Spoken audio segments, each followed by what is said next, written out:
You're really smart, though. Well, exceptional. I couldn't disagree with this idiot more. I get confused, really. I'm the king of 5-word email responses. It's such bad advice. It's like so stupid.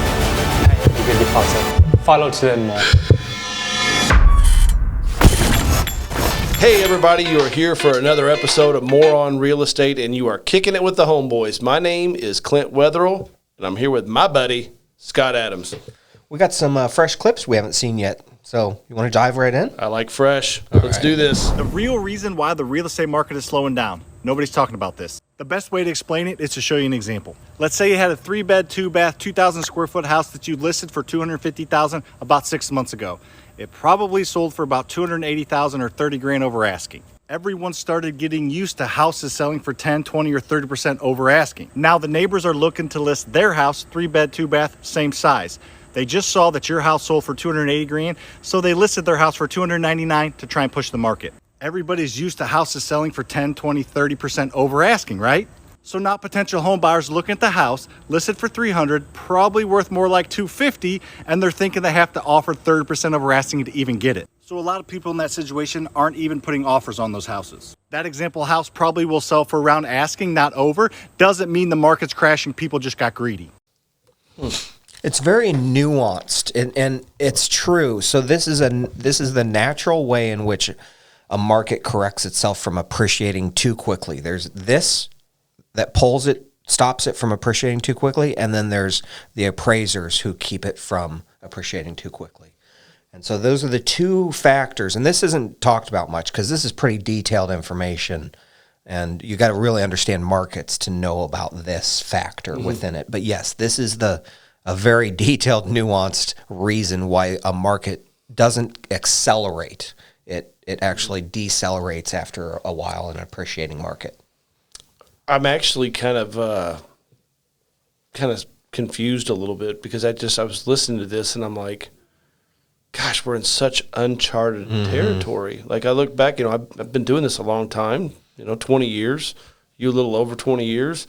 This is the first time in our careers that we've seen anything like this. It's like I can't be an expert on what he's saying because it's so new, and I think it's so bananas. Like these people that are buying houses for this much, I would not do this if I was in the market looking for my home that I was going to live in. But gosh, it seems weird because the way that he's talking about the real estate prices jumping, the reasons for it, well then, by what you're saying with the appraisers, then that kind of catches up because they're constantly just jumping above, correct? The appraised value, but then it catches up with itself immediately. Well, I mean, there's looseness in both of those factors but they both act to slow a market, and it's not like I'm the greatest expert on this too. I've seen it. You're really smart though. Well, exceptionally smart. I've seen it twice.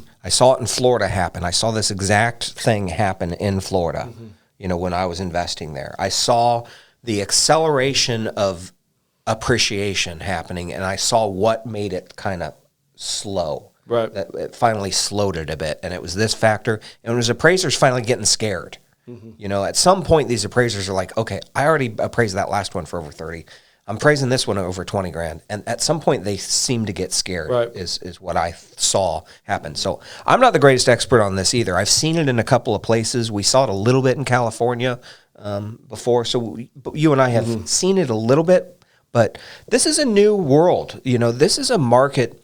I feel like every market is a brand new market. Anyone who says, "Oh, this market's just like X year in the past," it's not. It's always new. So. But this is a very nuanced reason why you're going to see the appreciation acceleration start to slow down like you've seen. So. I think there's a lot of truth to what this guy posted, and I appreciate you getting me thinking. A lot of times we watch these clips, and I'm either like, this guy's an idiot or this person is really smart, and you got me thinking on this. So me too. I appreciate the clip, and it's something for me to continue to chew on. Yeah. We know but he did a good job of posting the content out in a way that kind of like explained like how bananas this market is. Yeah. So it's such a nuanced point that it takes someone who really understands markets to have picked this thing to share about. So I would guess that this guy probably has market knowledge like you wouldn't believe. I would agree. Cool, man. Next. Never put down a big deposit on your house. Yes, you'll save some money by getting a slightly better mortgage rate, but instead, let's say you put down 15 to 20% deposit down on the house, which is usually the sweet spot, and invest the rest of the money into an index fund like the S&P 500, which usually returns around 10% a year. You make a lot more money than the savings you'd make if you'd pay a bigger deposit. Follow to learn more.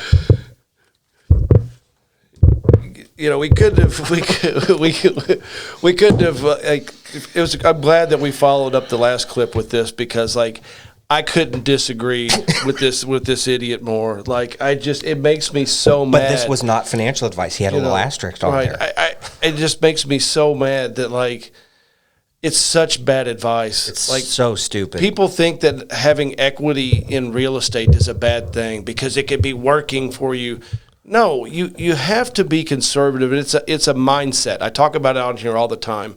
You know, if you have that mindset of let me have a longer term and a higher interest rate, so I can put more cash in my pocket, so I can do something else with it. It is loose thinking that will lead to really, really bad financial complications later. It's gonna happen. What goes up comes down. This market, it's not going to be on this elevator ride. And pulling all the equity out of your house to invest in an index fund that when the market crashes, the index fund is going to go down 30%. Then your house goes down 10, 15, 20, 30% in value. And then you're upside down on your house and you've lost the money that you could have had in the equity in your home. It makes no sense. It's a new wave of thinking that is complete BS. It's going to get a lot of people in trouble. And I'm sick of these stupid ass clips.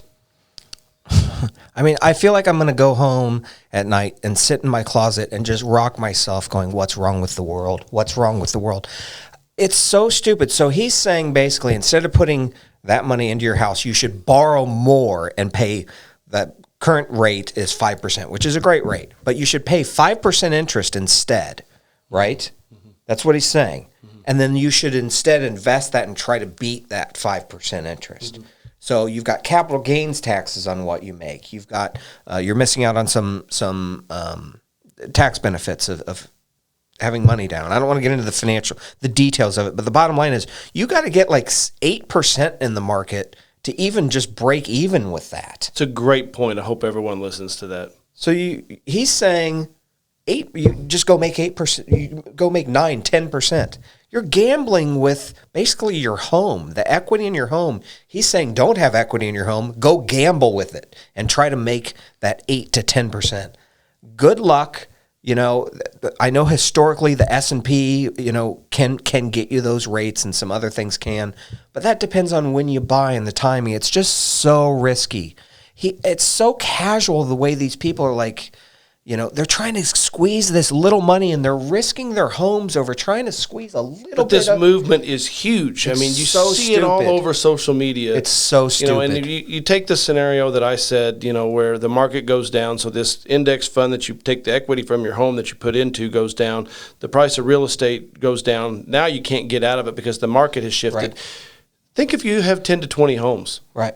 That all this has happened on 10 to 20 homes. You're cooked. You're bankrupt. You're bankrupt. Yep. We've seen it happen. We saw it happen to people who are really pretty smart and were wealthy. We saw it happen. We've seen this happen to people. We saw them get crushed. Don't listen to this guy. We have become successful being conservative, keeping equity, in our properties. Bears make money, bulls make money. Pigs like you, my friend, get slaughtered. Don't get slaughtered. Next. You're confused about what's going on with the housing market right now and why everyone's freaking out about it. This clip from Graham Stephan's new YouTube video sums it up perfectly. Here's another one of my homemade Photoshop sketches of what's going on. If housing is like a river, there's always a constant flow of people selling their homes who can't afford them, who lose their job, whose situation changes, and that supply feeds the market who wants to buy. But as you place mortgage forbearances, stop foreclosures, and allow for 40-year mortgages, what you're doing is placing a dam in the middle of the stream that backlogs supply. So now you have the same amount of buyers, but half of the homes there usually are, driving up the price. Then, of course, you sprinkle in some low interest rates into the mix. the buyer demand doubles, and now you have what the housing market is today. I don't know how much of the housing market is actually the supply is based on the foreclosures, but as far as what we look at, yes, that's true. We're experiencing it ourselves. There are none. We are building. How many doors this year are we going to build? 450. Yeah, so 450 because we can't buy enough houses to supply our clients with what they want. So, yes, this is true for investors. He must be specifically speaking about investors. 100% true. It's a crazy time. It's unprecedented, and we're having to build new builds to make this to have good investment product. I think that's really cool. Yeah. I think that the whole animation there is actually pretty neat. I think it's I important. figured you'd like it. It's 3 colors and it's got a few words. Well, on it's perfect. I get confused really. I'm the king of 5-word email responses and everything else. But I think it's a good depiction. But you're right. I'm a pretty basic guy. I think it's important to note that the reason why there aren't foreclosures. It was because of this rise in real estate. Then why do they have to? Why does a bank have to foreclose on a house when the only thing that has to happen is a sign goes in the yard and the homeowner pays off their entire mortgage and then some. And so he's right. We're not seeing any foreclosures. It's mind-boggling how different it is today versus 5, 10, 15 years ago. Yeah. So you. 2 points. One is you're basic, but you're smart as heck, and you really understand this stuff. So, but number 2 is that is a great point. That's another factor strangling the supply is the fact that the banks don't have to foreclose on anyone because the property is appreciated enough where even if the person is not taking care of the house, they can still sell it for more than they owe. So very few upside down, very scenarios right now. Yeah. So that's why you don't see short sales or any properties like this. So yeah, it's we don't know how long this will last or when it will end, but that is a great depiction of the market today. Thanks for being basic also. Yeah. Next. Single family home is not the way to go for your first property. It's actually easier to buy a multifamily home than it is to buy a single family home. I'm gonna repeat that. It is easier to buy a multifamily home than it is to buy a single family home. So typically, if you have like $40,000 of income for W-2 income, you can get financed for about 6 times that amount. That's just the back of the envelope number, credit and other things apply. So if you have $40,000 of personal income, that's about $240,000 that you could qualify for a single family home. What people don't know is that when you're getting financed for a multifamily home, the lender will give you credit for 75% of the rental income that you're going to get once you close and add that to your W-2 income. So I have a fourplex in New Orleans. It rents at $1,000 per unit. That's $4,000 per unit, which is $48,000 for the year. 75% of that is $36,000. So the lender will now add that $36,000 that I'm going to get to my $40,000 of W-2 income. Now they're qualifying me based on $76,000 of income. Now, instead of getting financed for $240,000 for a single-family home, I can now get financed for $456,000, almost twice as much real estate because I bought a multifamily first instead of a single-family. Well, a couple of things. First of all, that holds true for single-family, non-owner occupant. They will consider 75% of the rent. So it's not entirely true. When you're buying investment single-family homes, that factor also, the mortgage companies will factor that in just like they do in multifamily. But he's right. The thing that caught me the most out of that is just the idea that if you're making $40,000 W-2 income, that you could get based on just back of the paper math, that you qualify for a mortgage of $240,000. Is that what he was saying? Mm-hmm. That's just absurd. I mean, if you're making $40,000, you shouldn't buy a $240,000 property. But that's a whole other story. To me, this is basically, it seemed like a manipulation of, trying to manipulate the lender to being able to borrow more than you probably need to, which goes completely against, my investment strategy. Being very conservative. I personally have never tried to manipulate, my income or, stretched it to be able to buy more. The other thing, he doesn't mention is that in multifamily, there's so many things to consider. You could check out a Homeboys podcast that we did, here recently on single family versus multifamily. There's a lot of risks that go into multifamily. To say that it's smarter to buy multifamily than single family, I don't know. A lot of times duplexes, triplexes, and in this case, this guy said he had a fourplex. Man, they're hard to make work. They have to be in a really nice area. They have to be unique. Everyone thinks it's sexy and cool to own those types of properties. There's very few that work. I mean, very few that work. In our market here in Indianapolis, if you're looking for a 50-plus-year-old duplex, triplex, fourplex, and you think the numbers are great and that it's going to work, I'm here to tell you it ain't. I mean, it's not all sunshine and rainbows. It's tough going. So you got to go super high end on multifamily like that. That's what we focus on, and we didn't just pick that out of the hat and say this is the smart thing to invest in. We've bought them all, and we can tell you in most markets that lower end stuff does not work in multifamily. I understand what you're saying about the manipulation. It's the banks manipulating, though, because the banks are the one that sets this rule. They're looking for any reason they can to just loan you more than they should. But, he's talking about someone that's making $40,000 a year getting into a $400,000+ multifamily, and the hiccups that happen with multifamily. I mean, you're not making enough money for that. I mean, you shouldn't be buying a $450,000 multifamily. We bought a. Wait, you should if you have saved and you have about agreed, and you have a nice reserve. But, and a good down keep payment. in mind, we bought $1 million multifamily, 4 years ago, and 5 months after we bought it, we had to put a $150,000 roof, on it. And the first $50,000 got taken by a hacker that hacked into our email account over payment. That's a whole nother topic. So $150,000 roof. So you got to take into account those expenses. Even a roof on a fourplex is going to be a lot more money. You've got 4 water heaters. You've got HVAC is much more detailed in a multifamily. So taking someone that's got $40,000 and being able to maybe manipulate's a bad word, but use the banking regulations to get to $450,000. That's a dangerous place to be, and it ain't that easy, man. Everyone's looking to figure out how they can borrow the most possible.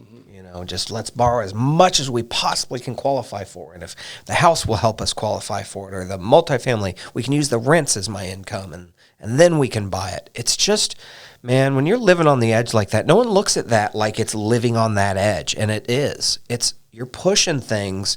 What's your rush? You can do this through slow, thoughtful, conservative investing in long-term assets that have great returns.